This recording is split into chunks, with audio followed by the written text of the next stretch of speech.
Hello friends, स्वागत है आप सभी का मेरे यूट्यूब चैनल पर। आज हम आरआरबी एनटीपीसी सीबीटी 2 यानी 15 जून 2022 को जो एग्ज़ाम हुआ था फर्स्ट शिफ्ट का, उसका क्वेश्चन लेकर आए हुए हैं। इसमें अगर लेवल का बात कर लें तो यह मीडियम लेवल तो आ ही रहा है, लेकिन कल की तुलना में आज का लेवल थोड़ा हाई था। तो विभिन्न छात्रों के द्वारा दिया गया यह प्रश्न है और यह 100% रियल प्रश्न है, हम ऐसा कह सकते हैं। आप मिला लीजिएगा, इसमें कोई दो राय नहीं है। चलिए एक एक करके प्रश्न को देखते हैं।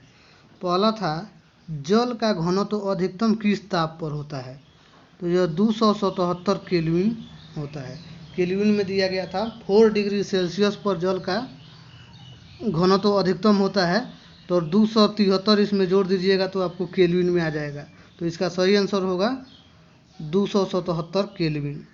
अगला पूछा गया था, कृष्णदेव राय किस वंश से संबंधित है? तो यह तुलु वंश से संबंधित है। अगला पूछा गया था, प्रार्थना समाज की स्थापना कब हुआ था? तो यह 1867 में किया गया था और यह आत्माराम पांडुरंग के द्वारा किया गया था। तो प्रार्थना समाज की स्थापना कब हुआ था? 1867 में। अगला पूछा गया था, सबसे ज़्यादा वन प्रतिशत किस राज्य में है? तो यह मिजोरम में है।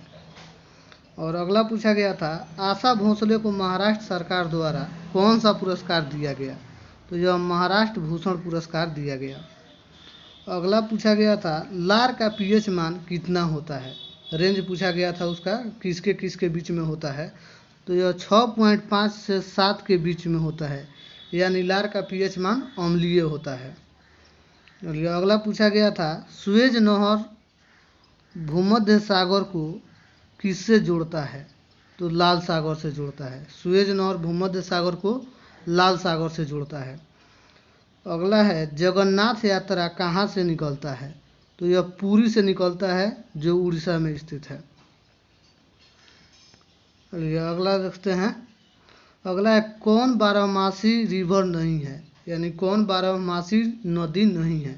ऑप्शन दिया गया था गंगा, ब्रह्मपुत्र और कृष्णा, और एक और कोई ऑप्शन था जिसमें कृष्णा बारहमासी नदी नहीं है। इसका सही आंसर होगा कृष्णा। कौन सी नदी बंगाल की खाड़ी में गिरती है? ये भी ऑप्शन दिया गया था इसमें। और नर्मदा, ताप्ती, गोदावरी ऑप्शन दिया गया था, जिसमें गोदावरी बंगाल की खाड़ी में गिरती है। नर्मदा और ताप्ती अरब सागर में गिरने वाली नदियां हैं। अगला पूछा गया था, थिम्पू किस देश की राजधानी है? तो यह भूटान की राजधानी है। और अगला, मनरेगा का फुल फॉर्म पूछा गया था। तो मनरेगा का फुल फॉर्म होता है Mahatma Gandhi national rural employment guarantee Yojana. फिर एक बार देख लीजिए, Mahatma Gandhi national rural employment guarantee Yojana.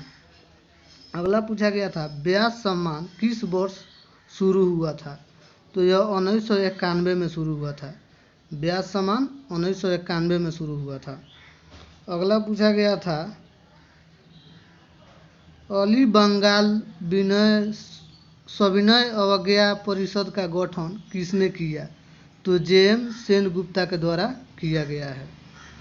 अगला पूछा गया था, ओंडो का शॉर्टकट कीज क्या है? UNDO का शॉर्टकट कीज क्या है? तो Ctrl+Z होता है। अगला पूछा गया था, सबसे कम वन क्षेत्र किस राज्य में है? तो यह हरियाणा में स्थित है। चलिए अगला देखते हैं। अगला है, बंदी प्रत्यक्षीकरण कौन जारी करता है? तो यह सुप्रीम कोर्ट और हाई कोर्ट दोनों के द्वारा जारी किया जा सकता है। हेबियस कॉर्पस, जिसका इंग्लिश होता है बंदी प्रत्यक्षीकरण, कौन जारी करता है? हाई कोर्ट और सुप्रीम कोर्ट दोनों जारी करता है। अगला पूछा गया था, कौन सा शहर संतरा के लिए ज़्यादा प्रचलित है? नागपुर, सब कोई तो जानता ही है। चलिए अगला पूछा गया था, कपास को बीज से अलग करने की प्रक्रिया को क्या कहा जाता है? तो गिनिंग कहा जाता है, गिनिंग। चलिए अगला पूछा गया था, सरकारिया आयोग का गठन कब किया गया? तो यह 1983 में किया गया था। और अगला पूछा गया था, किस भारतीय खिलाड़ी ने अंडर 19 वर्ल्ड कप में 5 विकेट लिया था? तो राज बावा के द्वारा अंतर्राष्ट्रीय अंडर 19 वर्ल्ड कप में 5 विकेट लिया गया था राज बावा के द्वारा। चलिए अगला देखते हैं। अगला है, दक्षिण में कौन सी मिट्टी चाय और कॉफ़ी के लिए उपयुक्त है? तो लैटेराइट मिट्टी दक्षिण में चाय और कॉफ़ी के लिए उपयुक्त है। राष्ट्रपति के अभिभाषण के बारे में किस आर्टिकल में उल्लेख है? तो यह आर्टिकल 87 में उल्लेख है। अगला पूछा गया था, भारतीय संविधान का भाग 4A में क्या है? तो 4A में मौलिक कर्तव्य है। दोस्तों आई होप कि यह वीडियो आप लोगों को अच्छा लगा होगा, और अच्छा लगा होगा तो लाइक शेयर और सब्सक्राइब तो बनता है, और कमेंट भी कीजिएगा कि इसमें कोई अगर प्रश्न में अगर आंसर गलती होगा तो आप कमेंट में हमें सलाह दे सकते हैं। तो और सब्सक्राइब ज़रूर कीजिएगा। मिलते हैं नेक्स्ट वीडियो में, तब तक के लिए जय हिंद।